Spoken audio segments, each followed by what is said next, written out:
ఎండల తీవ్రత పెరిగినందున వృద్ధులు పిల్లల పట్ల జాగ్రత్తగా ఉండాలని హెచ్చరించారు హైదరాబాద్ డిఎంహెచ్ఓ వెంకట్.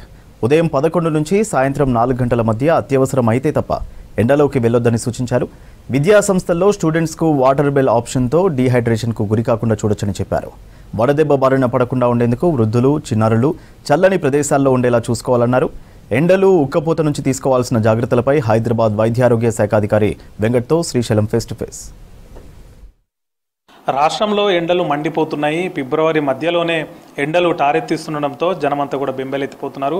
ఈ సమయంలో హైదరాబాద్ జిల్లా పరిధిలో ఎండల తీవ్రత నేపథ్యంలో ఎట్లాంటి ఏర్పాట్లు చేశారు, సాధారణంగా ఎండల నుంచి రక్షణ పొందేందుకు కానీ ఎండాకాలంలో ఎట్లాంటి జాగ్రత్తలు తీసుకోవాలంటే అంశాల గురించి హైదరాబాద్ జిల్లా వైద్యారోగ్య శాఖ అధికారి డాక్టర్ వెంకట్ ఉన్నారు. ఆయన అడిగి తెలుసుకున్నాం. సార్, ముందుగా జిల్లా పరిధిలో ఎండాకాలం సంబంధించి ఎట్లాంటి ఏర్పాట్లు చేశారు, ఎట్లాంటి జాగ్రత్తలు తీసుకుంటున్నారు?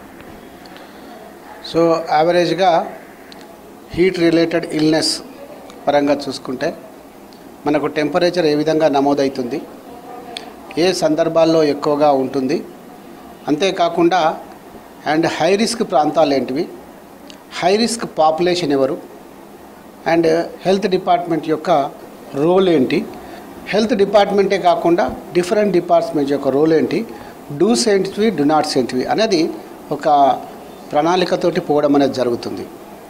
సో దాని కొరకు హీట్ రిలేటెడ్ ఇల్నెస్ పైన ఆల్రెడీ ప్రభుత్వం అనేది ఇన్స్ట్రక్షన్స్ ఇవ్వడం జరిగింది.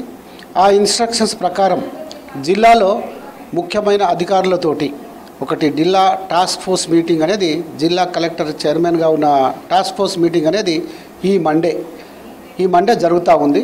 అందులో డిఫరెంట్ డిపార్ట్మెంట్స్ అనేది పార్టిసిపేట్ చేస్తాయి అండ్ డిఫరెంట్ డిపార్ట్మెంట్ యొక్క రోల్ ఏంటి అనేది కూడా మేము చెప్పడం జరుగుతుంది. అంటే వడదెబ్బ రాకముందే ముందస్తు జాగ్రత్తగా ఎండబారిన పడకుండా ఉండేందుకు ఎట్లాంటి జాగ్రత్తలు తీసుకుంటే బాగుంటుంది, పిల్లలు కానీ వృద్ధులు కానీ? సో వృద్ధులు 65 ఇయర్స్ ఏజ్ వాళ్ళు ఉన్నారు. సో మెయిన్ హీట్ టైం ఏముంటుంది, 11 నుంచి 4 గంటల సమయం వరకు ఉంటుంది. ఆ సమయంలో వాళ్ళు బయటికి పోకుండా చూసుకోవడం. ఇంట్లోనే ఉన్నా సరే, ఇంట్లో ఉన్నా కూడా కొన్నిసార్లు వడదెబ్బ తగిలే ఛాన్సెస్ ఉంటాయి. ఎందుకు అంటే పైన మన ఈ పక్కా ఇళ్ళ, పైన ఉన్న ఇళ్ళ, లేదు రేకులతోటి ఉన్న ఇళ్ళ, ఇలాంటివి కూడా మనకు ఇష్యూస్ ఉంటాయి దీంతో. కాబట్టి ఏంటంటే మెయిన్ ఇది ఎండ ఉన్న టైంలో ఏం చేయాలంటే కొంచెం కిటికీస్ అవన్నీ, డోర్స్ అవన్నీ క్లోజ్ చేసుకోవడం. మరి సాయంత్రం ఎండవేడి తగ్గిన తర్వాత డోర్స్ అన్ని ఓపెన్ చేయడం. ఎందుకంటే బయట వాతావరణం చల్లగైనప్పుడు ఎండతోటి ఏమైనా లోపలి వాతావరణం వేడిగా అవుతుంది. అప్పుడు విండోస్ బయటకు తిరగడం ద్వారా మన లోపల ఇంట్లో ఉన్నటువంటి హీట్ బయటికి వెళ్ళిపోతాం. అలాగే బిల్డింగ్స్ ఉన్నామంటే బయట బిల్డింగ్స్ పైన నీళ్లు చల్లుకోవడం ద్వారా బిల్డింగ్స్కి వచ్చే హీట్ అనేది మనం తగ్గించవచ్చు. ఆ విధంగా పిల్లలు చాలాసార్లు ఎండాకాలం వచ్చిందంటే అందరు పిల్లలు ఆడుకోవడానికి వెళ్తూ ఉంటారు. సో ఎంతవరకు తల్లిదండ్రులందరూ కూడా ఏంటంటే సాధ్యమైనంత మట్టుకు 11 నుంచి సాయంత్రం 4 వరకు ఇంటి లోపలనే ఉండేటట్టు, కాస్త చల్లని ప్రదేశాలు ఉండేటట్టు అండ్ మజ్జిగ లాంటివి, ఎక్కువ నీరు తీసుకోవడము. ఎందుకంటే మన బాడీలో ఉన్నటువంటి 65% అనేది మన బాడీలో నీరే ఉంటుంది. ఆ నీరు లవణాలు బయటికి వెళ్ళిపోయినట్టయితే ఇమీడియట్గా హీట్ స్ట్రోక్ తగిలే అవకాశం ఉంది. కాబట్టి కిడ్నీలు పాడయ్యే అవకాశం ఉంది. కాబట్టి నీరు ఎక్కువగా, సాధ్యమైనంత వరకు నీరు ఎక్కువగా తాగడం, నిమ్మరసము, షుగరు ఇవి కలిపిన నీళ్ళు తాగడం, సాల్ట్ కలిపిన నీళ్లు తాగడం, లేదు అంటే మజ్జిగ లాంటివి కలిపినవి తాగడం, లేదు జావ లాంటివి తాగడం, అలాగే లేదంటే కొబ్బరి బోండాలు లాంటివి తాగడం, ప్లస్ ఓఆర్ఎస్ ప్యాకెట్లు మా దగ్గర ఉన్నాయి, ఓఆర్ఎస్ ప్యాకెట్లు ఇవ్వడం.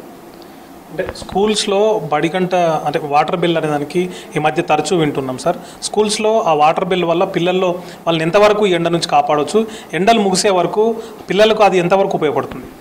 సో మనం పెద్దవాళ్ళలో చూసుకుంటే కనుక 65% బాడీలో వాటర్ ఉంటుంది. చిన్నపిల్లల్లో చూసుకుంటే 80% వాటర్ బాడీలో ఉంటుంది. సో అందుకోసం ఏం చెప్తారంటే ఆ వాటర్ కనుక ఎండకు దెబ్బకు వాటరు బయటకు వెళ్ళిపోతూ ఉంటే బాడీ సాల్స్ ఇవన్నీ వెళ్ళిపోవడం ద్వారా హీట్ స్ట్రోక్ అయ్యే అవకాశం ఉంది. కాబట్టి ఏమంటారంటే నీరు ఎక్కువగా తాగిపిస్తూ ఉండాలా. ప్లస్ ఈ నీటితో పాటు లవణాలు ఎక్కువ పోతాయి. కాబట్టి ఓఆర్ఎస్ ప్యాకెట్ కూడా కలిపిన నీళ్లు, ఒక ప్యాకెట్ దాదాపు 5 లీటర్ల నీళ్ళలో మనం కలపచ్చు. సో దాన్ని చూసుకొని దాన్ని కంటిన్యూస్ కలిపేసి మనకు వాడుతూ ఉంటే కనుక ఈజీగా మనం వాళ్ళని ప్రొటెక్షన్ అనేది చేసుకోవచ్చు. షేడీ ఏరియాస్ ఒకటి, ప్లస్ తరచుగా నీళ్లు తాగడం అనేది ఒకటి చాలా ఇంపార్టెంట్. అందుకోసమే చెప్తా ఉన్నారు ఏంటంటే సర్టెన్ టైమ్స్ లోపల గంట కొట్టడము, ప్లస్ వాళ్ళకు గుర్తు చేయడము అనేది.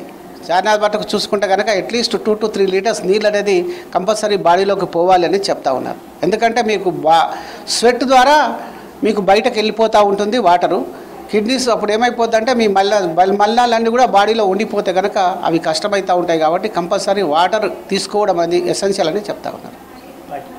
ఇది చూసినాం కదా, ఎండల తీవ్రత ఉన్న నేపథ్యంలో డాక్టర్ గారు చెప్పినటువంటి జాగ్రత్తలు పాటించాలని చెప్తున్నారు. మరోవైపు ఎండ తీవ్రత ఉన్న నేపథ్యంలో చల్లదనానికి లేకపోతే చల్లగా ఉండేటువంటి ప్రదేశంలో ఉండాలని, బాడీలోంచి లవణాలు ఏవైతే పోతున్నాయో తగు మోతాదులో దాన్ని కవర్ చేసే విధంగా దాని తగ్గట్టు పానీయాలు కూడా తీసుకోవాలని చెప్పి డాక్టర్ డిఎంహెచ్ఓ వెంకట్ గారు చెప్తున్నారు.